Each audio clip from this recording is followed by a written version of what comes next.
আসসালামু আলাইকুম রহমতুল্লাহ। প্রিয় দর্শক, আশা করি সবাই আল্লাহর অশেষ মেহেরবানি ও দয়ায় ভালো আছেন। শুরু করছি মহান করুণাময় আল্লাহ তাআলার নামে। প্রিয় দর্শক, আপনারা দেখছেন RSA টিভি।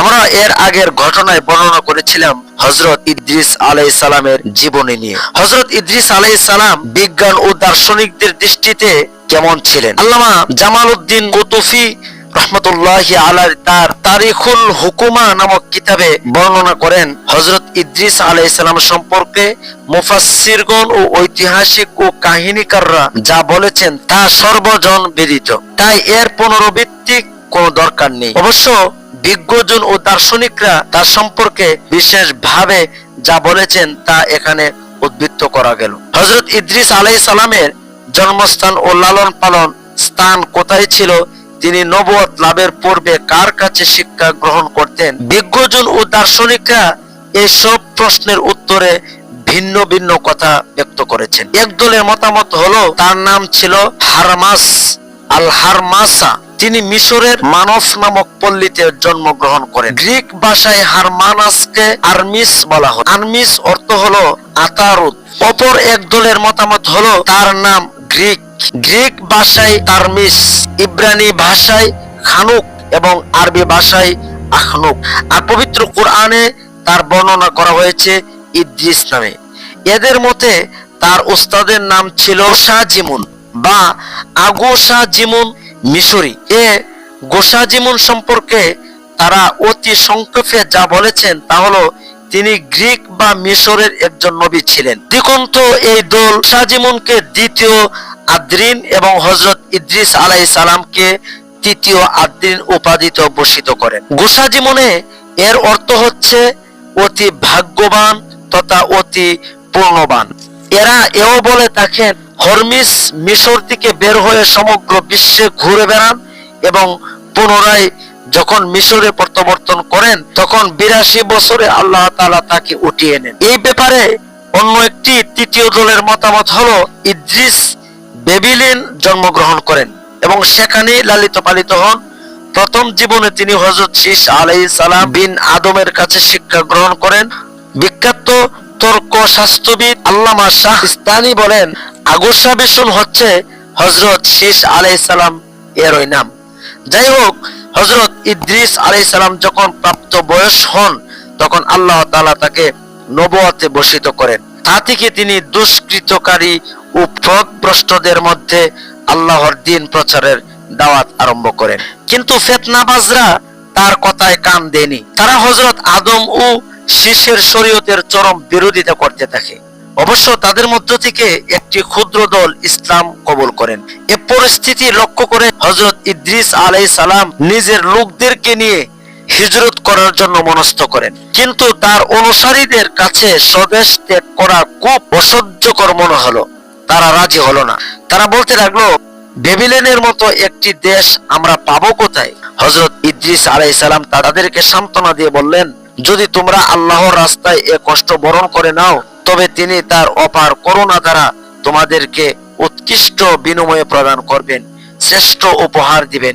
কাজে সাহসে বুক ভেদে আল্লাহর হুকুমের সামনে আত্মসমর্পণ করো। মুমিনদেরকে সম্মতি অর্জন করার পর হযরত ইদ্রিস আলাইহিস সালাম তার দলবল সহ মিশরের দিকে হিজরত করেন। যখন তার অনুসারীরা নীল নদের প্রবাহ ও তৎসংলগ্ন সবুজ শ্যামল ভুবনে প্রত্যক্ষ করলো তখন তাদের আনন্দের আর সীমা রইল না।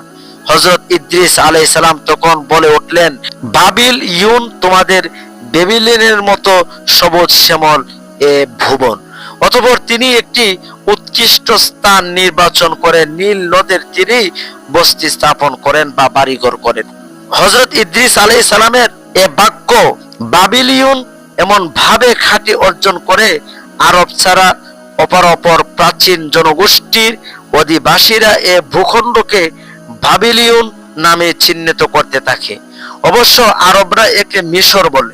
এই নামকরণের কারণ হলো নূহ আলাইহিস সালামের প্লাবনের পর মিশরে বিন হামের বংশধররা এই অঞ্চলে তাদের আবাস ভূমি স্থাপন করেছিল। হযরত ইদ্রিস আলাইহিস সালাম এবং তার অনুসারীরা যখন মিশরের বস্তি স্থাপন করেন, তখন সেখানেও তারা আল্লাহর বাণী এবং ন্যায় নিষ্ঠা ও প্রতিষ্ঠা অন্যায় প্রতিরোধের দায়িত্ব পালন করতে শুরু করেন। কথিত আছে যে ওই সময় ৭২টি ভাষা প্রচলিত ছিল এবং আল্লাহর অপার করুণা বলে তারা সব কয়টি ভাষায় আয়ত্ত করেছিলেন এবং প্রতিটি গ্রামের মধ্যেই তাদের ভাষায় তারা দ্বীনি প্রচারের কাজে চালাতে লাগলেন। হযরত ইদ্রিস আলাইহিস সালাম আল্লাহর দ্বীন তাবলীগ করা ছাড়া রাজনীতি, পরনীতি ইত্যাদি সভ্যতা ও সংস্কৃতিমূলক বিষয়ের শিক্ষা ও প্রশিক্ষণ দিতেন। তিনি প্রত্যেকটি এলাকা থেকে শিক্ষার্থী সংগ্রহ করতেন এবং তাদেরকে রাষ্ট্রীয় নীতি ও আদর্শ শিক্ষা দিয়ে নিজের কওমের পুনরায় আবার ফিরিয়ে দিতেন। অর্থাৎ যে এলাকা থেকে লোকদেরকে এনে শিক্ষা দিতেন, আবার সেই এলাকাতেই লোকদেরকে আবার ফেরত দিয়ে আসতেন। তারা সেখানে গিয়ে পরিণতি অনুসরণ শহরে এবং বস্তি স্থাপন করেন। তখন এই জাতীয় শহরের সংখ্যা ছিল ন্যূনতম মাত্র। এর মধ্যে সবচেয়ে ক্ষুদ্র শহরের নাম ছিল রাহা। হযরত ইদ্রিস আলাইহিস সালাম ওইসব শিক্ষার্থীদেরকে বিজ্ঞান ও জ্যোতিষ প্রভৃতি বিষয় শিক্ষা দিতেন।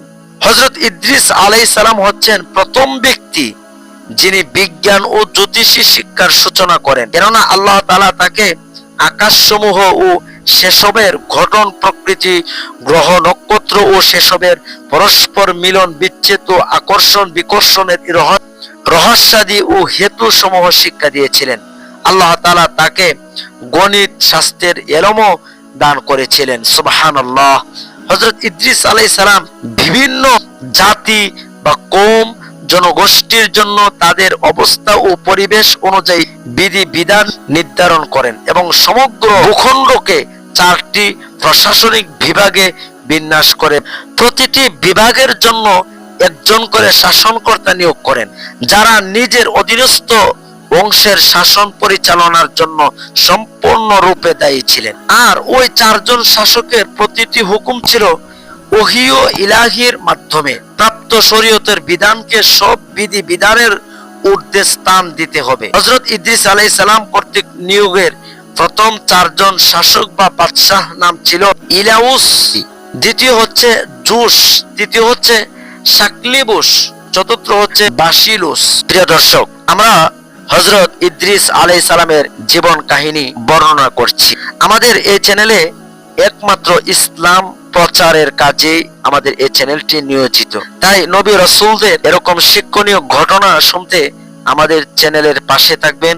আমাদের চ্যানেলকে লাইক, কমেন্ট, শেয়ার ও সাবস্ক্রাইব করে আমাদেরকে সাপোর্ট করবেন। আল্লাহ আপনাকে জাযা দান করুন। এরপরের পাঠে আমরা জানবো হযরত ইদ্রিস আলাইহিস সালামের শিক্ষার সার কথা, মানত আদায়ের পদ্ধতি, পৃথিবীতে হযরত ইদ্রিস আলাইহিস সালামের খিলাফত এবং হযরত ইদ্রিস আলাইহিস সালামের আকার আকৃতি ও চাল চলন এবং ইদ্রিস আলাইহিস সালামের স্বেচ্ছায় মরণ বরণ। পরিশেষে জানবেন কৌশল বিনিময়ে মালাকুল মউত তথা আজরাইলের সাথে বন্ধুত্ব করে কিভাবে হযরত ইদ্রিস আলাইহিস সালাম বেহেশত গমন করেছিলেন। আল্লাহ আমাদের সকলকে বোঝার তৌফিক দান করুন। আল্লাহুম্মা আমিন।